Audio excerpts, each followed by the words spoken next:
This is Junpei Yoshino. He was a pretty major supporting character in the early days of Jujutsu Kaisen, but notice my usage of the word was in that last statement. Yeah, Junpei is no longer with us. Now normally, a character dying in a shonen anime is nothing to write home about. It happens all the time, if we're being frank, especially in anime like Jujutsu Kaisen, where a lot of the characters get ingloriously clapped out of nowhere. I mean, the story could barely go 5 episodes without dropping its main character off, but I don't know, man. There's just something about the death of Junpei where, out of all the memeable and otherwise memorable deaths that this series has to offer, Junpei's death just stands out as being so unbelievably foul, bro. Like, holy shit. You see, Junpei is the victim of some pretty harsh bullying, in case the haircut didn't already tip you off. And when I say those words pretty harsh, I mean pretty harsh on the anime scale, which is honestly just a whole different ball game in and of itself. You look at bullies in American fiction and it's like, okay, you might get a nigga that gives you a wet willy. Maybe if we're talking like a high tier bully, a nigga might flip you upside down and shake the quarters out your pocket. Relatively tame stuff in the grand scheme of things. You look at the average anime bully on the other hand, those niggas want you to just straight up kill yourself, bro. Like, the bullies move with a different breed of viciousness in anime. And so if you're unlucky enough to find yourself on the receiving end of anime bullying, you basically have to pick between one of the following 3 options to make that shit stop. Option 1, you can defy all odds and reach the pinnacle of prestige within your respective verse, thereby commanding the respect of all those who once looked down upon you. Option number 2, you can get reincarnated into a whole different universe and just restart from scratch. A surprising number of anime characters tend to take this route. And then finally, there's option number 3, perhaps the most attainable option for the layman. You can get back at them bullies with twice the ferocity that they came at you with. During his not so brief stint within the show, because you gotta realize, despite what it may feel like, being in 5 episodes of a show as fast paced as JJK is actually a pretty long tenure for a side character. But anyway, during his time within the show, in order to get back at his bullies, Junpei decides to pursue the tutelage of a curse named Mahito. Now Mahito, I'm not gonna lie, the boy Mahito is basically just the devil. There's really not many other ways to put it. You see, in general, you wouldn't expect a curse like Mahito to give a damn about human lives. I mean, to an extent, all curses within this series only exist to make human lives shittier, but Mahito is a special type of fucked up, because the lengths in which this curse will go to make your human life shittier, it may truly be unmatched within the rest of the series. He may actually be the single most evil individual in all of Jujutsu Kaisen, and that's saying something, because a lot of these JJK niggas are absolutely depraved. But all that aside, Mahito happily accepts Junpei as an underling, promising that he can help the boy exact revenge on his bullies. And while the curse does put up a friendly front to keep Junpei on a short leash, he actually spends the next couple days radicalizing the boy into being a borderline murderer, while simultaneously using his body to test the limits of his own power,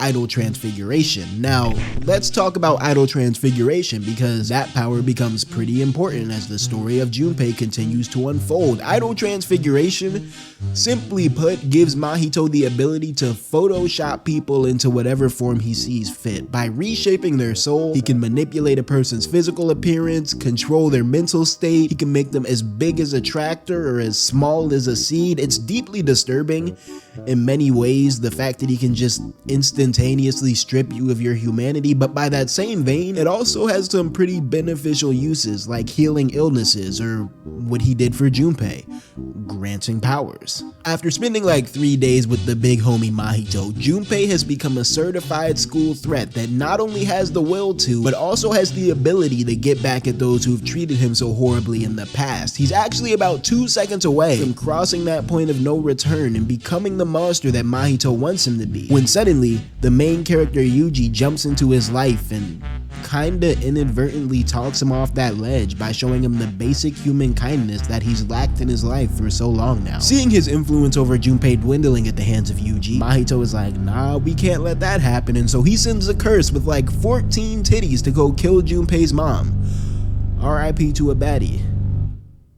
I'm talking about the curse. But after losing the only person in his life that was really, truly keeping him grounded, Junpei is right back at that ledge that Yuji had just talked him off of. He's ready to start taking lives again because with no one else to live for, Junpei really has nothing else to lose. With the help of Mahito, Junpei orchestrates a situation in which he can get back at his #1 bully. You see, thanks to Mahito's tinkering in his brain, the experimentation that we talked about earlier, Junpei now has the ability to spawn in a giant jellyfish that he can use to poison people, and so with his newfound powers, he goes to torment the bully that had once tormented him, bringing the boy all the way to death's doorstep before once again, just in the nick of time, Yuji arrives to come talk Junpei off this ledge.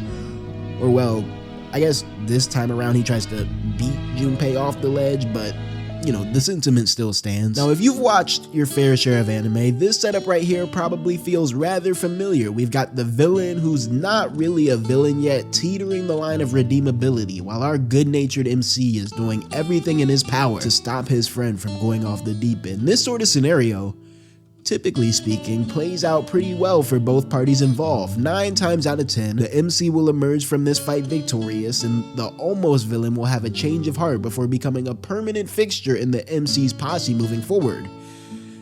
And for a while, it looks like this is where the story of Junpei and Yuji is going, but hold on now. Junpei is a gloomy, black-haired emo nigga with a fucked up haircut that fights by summoning familiars. Yuji's homie, Megumi, is also a gloomy, black-haired emo nigga with a fucked up haircut that fights by summoning familiars. Yuji already has this nigga Junpei in his posse, albeit in the form of Megumi, but rules are rules, bro. We can't have 2 characters in a shonen posse that aren't immediately distinguishable from one another. That fucks up the marketing. So then what the hell is Junpei even here for? Why did they just spend 5 episodes making me kinda give a fuck about this nigga? As Yuji wraps up his talk no jutsu, Mahito emerges from around the corner. I guess he was just waiting there or something, but after seeing that Junpei is becoming a bit too good for his liking, he remembers that he never really liked Junpei like that in the first place, and he decides to send our resident emo to go meet his mom in what may be the most foul manner imaginable. Now bear in mind, Mahito, with his idol transfiguration, has 1,000,001 different ways to kill someone if that's what he really intends to do. He usually opts for a rather efficient means of murdering people, just transfiguring their body in a way that kills them instantly, but every now and then, for whatever reason, Mahito decides to get a little artistic with it. Mahito transfigures Junpei into what can only really be described as a critter. He shrinks that boy down to a smooth 3 feet tall and gives him this disgusting purple skin with this elongated ass hippopotamus snout. It's honestly one of the most humiliating deaths I have ever seen in my life. He turned this nigga into a damn 4-star Generation 1 Yu-Gi-Oh monster, and now Junpei Yoshino has no choice but to have a closed casket funeral, because I'll be damned if the hoes come to my shit and I'm in my casket looking like Barney's emo baby cousin. He could have at least transfigured the nigga a new haircut, bro. Gave him a drop fade or something.